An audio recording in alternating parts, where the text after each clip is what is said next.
தேடுவதற்கு தான். அதுல போய் நீ தேடுவதற்காக வேண்டி அதை உன்னை மூழ்கடித்தராத வகையில உன்னை மிதக்க வச்சு கொண்டு போறதுக்காக வேண்டி ஏற்பாடு செஞ்சிருக்கிறேன் 16வது சூறாவுல 14வது வசனத்தில் சொல்லி காட்டுகிறான்.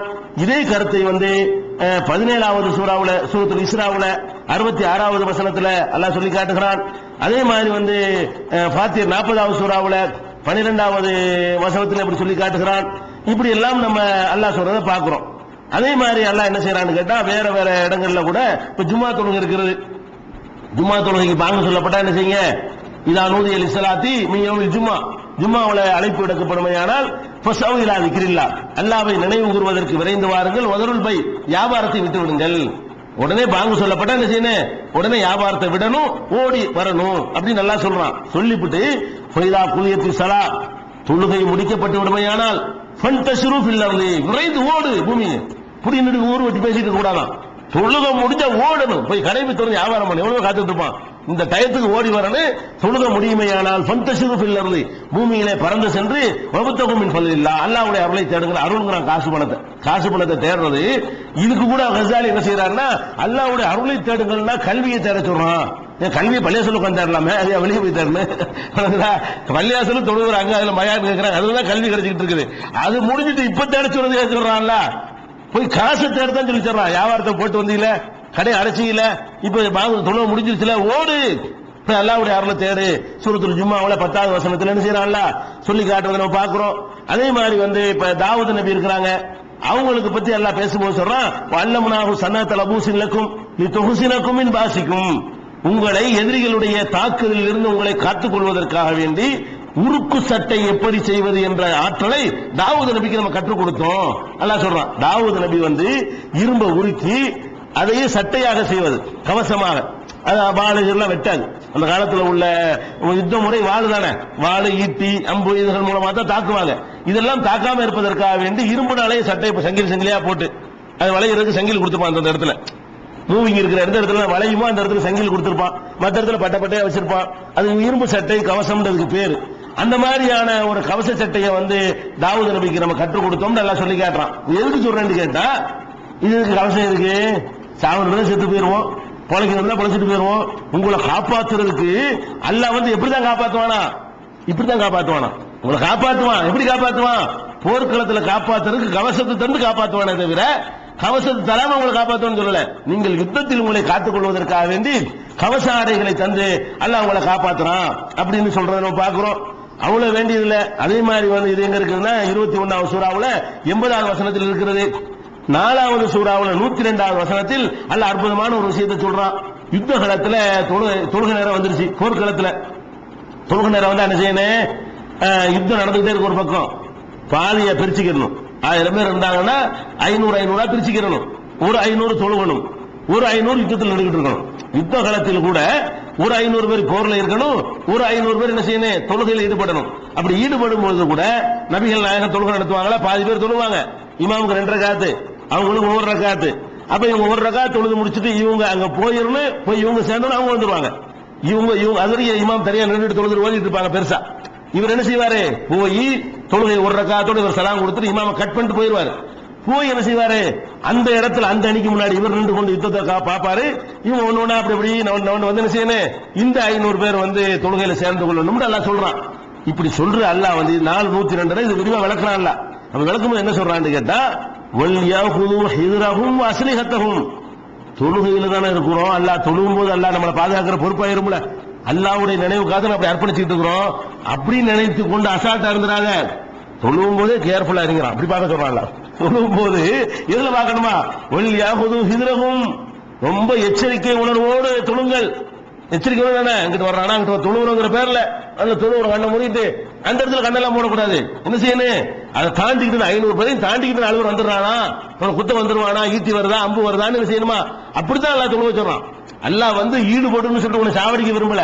வல் யாஹுது ஹித்ரஹும், முழு கவனத்தை எடுத்துக் கொள்ளுங்கள். வஸ்லிஹத்தஹும், ஆயுதங்களை இடுப்புல ரெடியா வச்சுக்கிறங்க.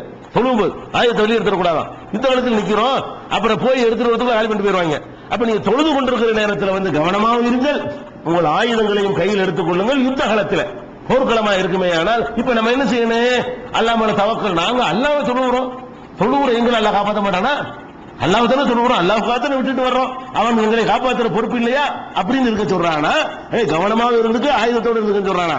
அப்ப இது ஒரு வரட்டு தத்துவமா தெரியலையா? இவர் சொல்லக்கூடிய சித்தாந்தம் எதையும் தேடக்கூடாதுன்னு சொல்வது வரட்டு சித்தாந்தமா இருக்கிறது. அதே மாதிரி பெருமானார் ஸல்லல்லாஹு அலைஹி வஸல்லம் சொன்னாங்க, மாக்கல் அஹதும் தஆமன் கத்து கைரன் மின் அன் யகுல மின் அமலி யதிஹி. எந்த ஒரு மனிதனும் தன்னுடைய கையால் உழைத்து சாப்பிடுவதை விட ஒரு சிறந்த சாப்பாட்டை சாப்பிட முடியாது. ஒருத்தர் சாப்பிடுற சாப்பாடு எப்படி இல்லையா, வானத்திலிருந்து பொத்துக்கிட்டு வர்ற சாப்பாடு இல்லையா சிறந்தது? எது சிறந்ததா? உன்னுடைய கையால் உழைத்து நீ சாப்பிடுறிய அதுக்கு ஈக்குவலான ஒரு சாப்பாடு கிடையாதுன்னா கையால உழைச்சாலே தேடுறீங்கன்னு அர்த்தம். ஒரு ஆள்கிட்ட போய் வேலை கேட்கறீங்க, 10 ரூபா தரீங்களா, 50 ரூபா தரீங்களா, 100 ரூபா தரீங்க, சம்பளம் பேசுறீங்க. அந்த சம்பளத்தை பேசிக்கொண்டு வேலை செய்யறீங்க, உழைக்கிறீங்க. இந்த உழைப்பு அவன்கிட்ட போய் தேடத்தானே செய்றீங்க, மனுஷன் தானே போய் கேட்கறீங்க. அதுதான் சிறந்தங்கிறாங்க ரசூலுல்லாஹி ஸல்லல்லாஹு அலைஹி வஸல்லம். மனுஷன் கேட்கறது தப்புங்கிறாரு, இவரு உழைக்கிறது தப்புங்கிறாரு, பொருள் தேடக்கூடாதுங்கிறாரு, பேசாம உட்கார்ந்துட்டு இருக்கணும்ங்கிறாரு, லெபனான் மலையில போய் தவம் இருங்கிறாரு.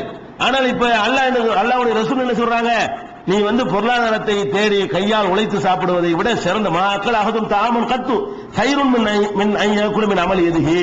தன் கையால் உழைத்து சாப்பிடுவதை விட சிறந்த உணவை எவனும் சாப்பிட்டது கிடையாது. இது புகாரியில 2072வது ஹதீஸ்ல இடம்பெற்றிருக்கிறது. அதே மாதிரி நபிகள் நாயகம் ஸல்லல்லாஹு அலைஹி வஸல்லம் சொல்றாங்க 2074 புகாரியில லஅன் யஹ்ததிப அஹதுக்கும் ஹுஸ்மத்தன் அலா லஹ்ரிஹி.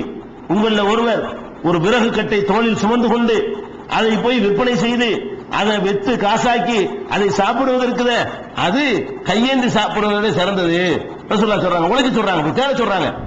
விறகு கட்டை தோல்ல தூக்கிட்டு போய் சுமந்து மூட்டை தூக்கி சாப்பிடு, ஒருத்தன் கையேந்தி சாப்பிடுறாங்க, அது கேவலம். மூட்டை தூக்கி சாப்பிடுறது, விறகு வித்து சாப்பிடுறது, கூலி வேலை செஞ்சு சாப்பிடுறது கௌரவம்.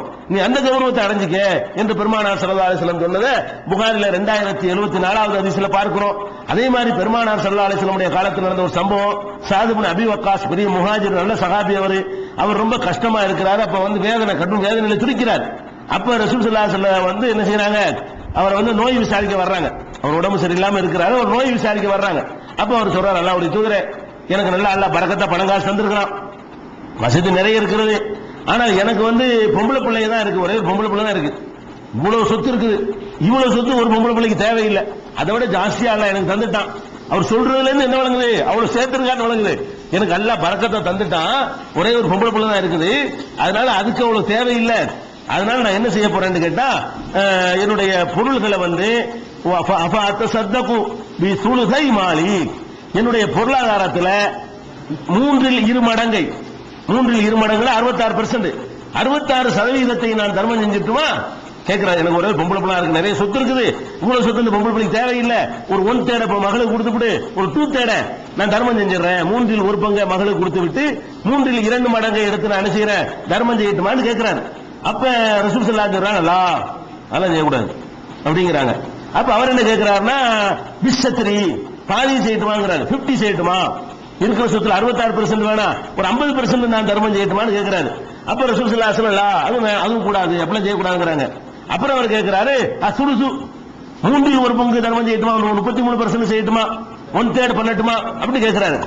அப்ப ரசூல் ஸல்லல்லாஹு அலைஹி வஸல்லம் சொல்றாங்க, ஒரு சுலுசு கபீர், அதுவே அதிகம் தான், அதுக்கு அனுமதிக்கிறேன், ஆனா அது ஓவர், 3/1 எல்லாம் போய் நிறுத்திக்குள்ள தர்மம் செய்யக்கூடாது அப்படின்னு சொல்லிட்டு அதுல பிரச்சனை. ஒரு அறிவுரை சொல்றாங்க அவருக்கு. என்ன சொல்றாங்கன்னு கேட்டா, இன்னக்க அந்ததர வரசத்தக்க அக்னியா, உன்னுடைய வாரிசுகளை நீ செல்வந்தர்களாக விட்டு செல்வது இருக்கிறதே அது கைருன் சிறந்தது, மின் அன் ததரகும் ஆழத்தன் வறிய நிலையில் அவர்களை விட்டு செல்வதை விட, எத்த கப்பகும் நாஸ் மக்கள்கிட்ட கையேந்தி கொள்ளக்கூடிய நிலையில, பிச்சை எடுக்கிற நிலையில உன்னுடைய புள்ள குட்டிகளை விட்டுட்டு போறதை விட அவர்களை தன்னிறைவு பெற்றவர்களாக, வசதி உள்ளவர்களாக, செல்வந்தர்களாக விட்டு செல்வது சிறந்ததுங்கிறாங்க. உனக்கு மட்டும் சேர்க்கறது இல்ல, உன் புள்ள குட்டிக்கும் சேர்க்கிறாங்க ரசூல் ஸல்லல்லாஹு அலைஹி வஸல்லம். என்ன சொல்றாங்க? உன் புள்ள குட்டிக்கும் சேர்த்து நல்லா உழைப்பா, உனக்கும் ஓரிசுக்கையும் தேடு, ஓரிசுக்கு மட்டும் தேடாத, உன்னுடைய வாரிசுக்கும் சேர்த்து தேடி வச்சுட்டு போ அப்படின்னு சொல்றாங்க ரசூல் ஸல்லல்லாஹு அலைஹி வஸல்லம். அது சிறந்தது, பிச்சை எடுக்க விட்டுறாங்க புள்ள குட்டியிலங்கிறாங்க. அப்ப இதெல்லாம் என்ன நமக்கு விளங்கு இன்னும் சொல்றாங்க, விளக்குறாங்க. சாவுதே நல்லா விளங்கிக்க, நீ கையில காசு பணம் இருக்கு, இதெல்லாம் வீணு நினைச்சுக்கிறாத, இதை நீ செலவழிச்சேன்னு சொன்னா இதுக்கெல்லாம் அங்க நன்மை கிடைக்குதுப்பா. உன் பொண்டாட்டிக்கு வாயில ஊட்டி விடுறிய ஒரு கவலை உணவு, அதுக்கும் ரசூலுல்லாஹ் அந்த வார்த்தையை சொல்றாங்க, ஹத்தாமா தஜாலு ஃபீ ஃபிம்ராத்திக, உன் மனைவியின் வாயில் நீ ஊட்டி விடுகிற ஒரு கவலை உணவு உள்பட